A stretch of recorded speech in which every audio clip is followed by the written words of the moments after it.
गांव शिमला में एक लड़का रहता था, सूरी। सूरी के अब्बू की चाय की दुकान थी। वो सुबह उनकी मदद करता और फिर स्कूल चला जाता। स्कूल में सूरी से कोई ठीक से बात नहीं करता था, क्योंकि वो चाय बनाने वाले का बेटा है। वो सबसे बात करने की कोशिश करता है, दोस्तों के ग्रुप में शामिल होना चाहता है, लेकिन कोई भी उससे बात नहीं करता। और अगर वो बात करने की कोशिश भी करता तो सारे लोग उसका मजाक उड़ाने लगते। हे, कोई मेरे साथ वीडियो गेम खेलेगा? हाँ, मैं खेलूंगा। अरे चाय बनाने के लिए नहीं, गेम खेलने के लिए बुला रहा हूँ, तू रहने दे। सूरी को बहुत बुरा लगता है। वो घर आते ही मुंह फुलाकर बैठ जाता है। सूरी के अब्बू ये देखते हैं और उसके लिए खाना लेकर आते हैं। अरे क्या हुआ सूरी, तू मायूस क्यों है आज? ले खाना खा ले, तुझे अच्छा लगेगा, ले। पापा, कोई और काम क्यों नहीं करते? आपको इतने सारे कामों में से यही काम मिला। चाय बनाने में क्या बुराई है? दिन में सबसे ज्यादा लोग इसी के बारे में सोचते हैं। नहीं, मेरे दोस्त तो मजाक उड़ाते हैं, मुझे अपने साथ खेलने में भी शामिल नहीं करते। बोलो कौन सा खेल खेलना है, अभी खेलते हैं। आपके साथ नहीं, उनके साथ खेलना है। ये कहकर वो वहाँ से चला जाता है बिना खाना खाए। सूरी के अब्बू को ये देखकर बहुत बुरा लगता है कि उनकी वजह से उनके बच्चे के दोस्त बहुत दूर जा रहे हैं। उसके पिताजी चाय बनाने के साथ दूसरा काम भी ढूंढने लगते हैं। वहीं स्कूल में बच्चों को ट्रिप पर ले जाने का प्रोग्राम बनता है। कुछ दिन बाद आप सभी बच्चों को एक जंगल ट्रिप पर ले जाया जाएगा। सभी बच्चे उसी तैयारी के साथ आएंगे। सारे बच्चे खुश हो जाते हैं। सूरी घर आकर ये बात अपने अब्बू को बताता है। पापा, मुझे स्कूल की तरफ से जंगल की ट्रिप पे ले जाया जा रहा है। मुझे जरूरी सामान पैक करके दे दीजिएगा। अरे वाह, ये तो बहुत अच्छी बात है। अपने सामान में एक छोटा बर्तन जरूर लेकर जाना, वहाँ अगर कुछ पकाना हो तो काम आ सकता है, ठीक है? जी पापा, जरूर। और हाँ, तुम्हें एक और बात बतानी थी। मैं नई नौकरी ढूंढ रहा हूँ। तुम्हें अब अपने दोस्तों के सामने शर्मिंदा नहीं होना पड़ेगा और वो तुमसे बात भी करेंगे। सच पापा? हाँ। सूरी खुशी से पिताजी के गले लग जाता है। कुछ दिन बाद उस जंगल ट्रिप पर जाने का दिन आ जाता है। सब उस जंगल में पहुंचने के बाद ट्रैकिंग शुरू कर देते हैं। मैं सबको 4 ग्रुप में बांटूंगा, जिसमें एक लीडर भी होगा। वो सब एक साथ में रहेंगे और अपना काम करेंगे। सब अपने लीडर की बात मानेंगे, समझ गए ना? सब अपना बैग लेकर ट्रैकिंग शुरू करते हैं। अरे किसको लीडर बना दिया? इसको तो चाय के अलावा कुछ नहीं आता। सब हंसने लग जाते हैं। सूरी को बहुत बुरा लगता है। कुछ दूर चलने के बाद वो थक जाता है। चलो यहाँ रुक जाते हैं, थोड़ा खा पी भी लेते हैं। बाकी सभी मान जाते हैं और रुक जाते हैं। नहीं, हम नहीं रुक सकते। अगर हम रुके तो लेट हो जाएंगे और कुछ ही देर में अंधेरा भी होने वाला है। लो, लीडर बना दिया तो अब हम पे हुक्म चला रहा है। नहीं, हम नहीं चलेंगे। तुझे जाना हो तो जा, हम थोड़ा नाश्ता करने के बाद ही ट्रैकिंग शुरू करेंगे। तू जा। सूरी के मना करने के बाद भी वो वहीं रुकते हैं, लेकिन फिर भी सूरी उन्हें नहीं छोड़ता और उनके साथ वहीं रुक जाता है। कुछ ही देर में टीचर और बाकी के बच्चे आगे निकल जाते हैं और वो वहीं रह जाते हैं।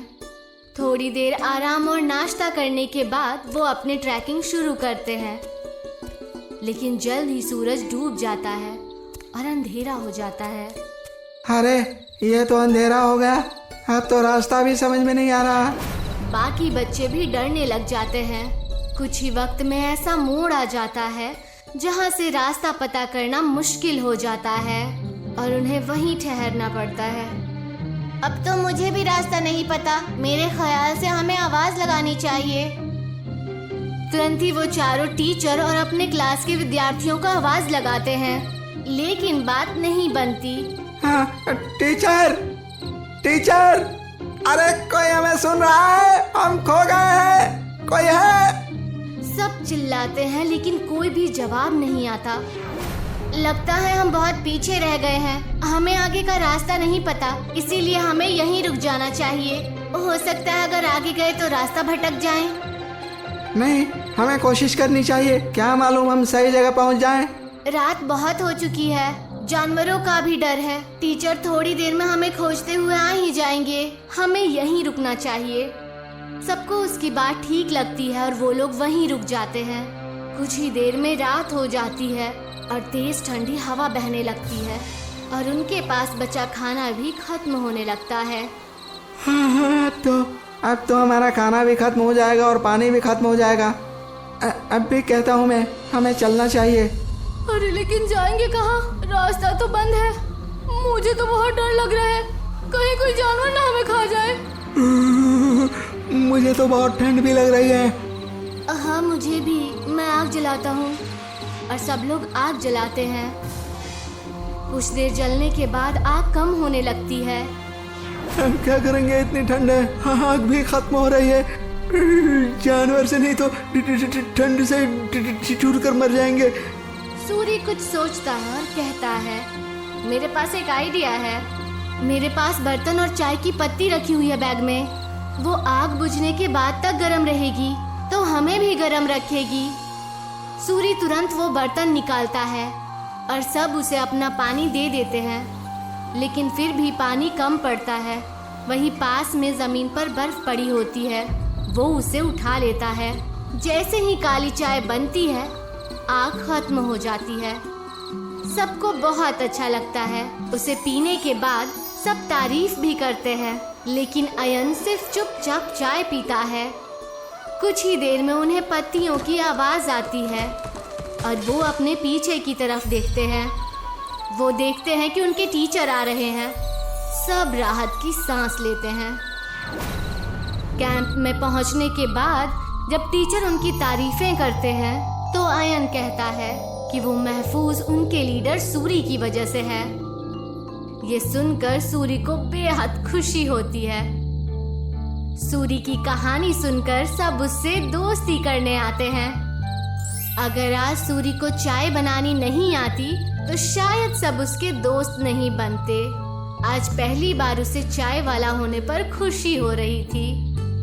अगले दिन वो खुशी खुशी अपने पिताजी के पास गया और उन्हें सारी बातें बता दी। अरे ये तो बहुत खुशी की बात है। एक बात तो मेरे पास भी है, मैंने अच्छी नौकरी ढूंढ ली है। सूरी ये सुनकर हैरान और उदास हो जाता है। नहीं पिताजी, आपको काम बदलने की कोई जरूरत नहीं है। आप जो भी काम करते हैं वो अच्छा ही होता है और कोई भी काम छोटा या बड़ा नहीं होता। ये मुझे अब समझ आ गया है। सूरी के पिता ये सुनकर खुश हो जाते हैं और अगले दिन वो खुशी खुशी अपने दुकान में अपने अब्बू की मदद करने लगा। और जैसे ही वो स्कूल पहुंचा तो सब उससे मिलकर उससे बातें करने लगे और उसके साथ खेलने लगे।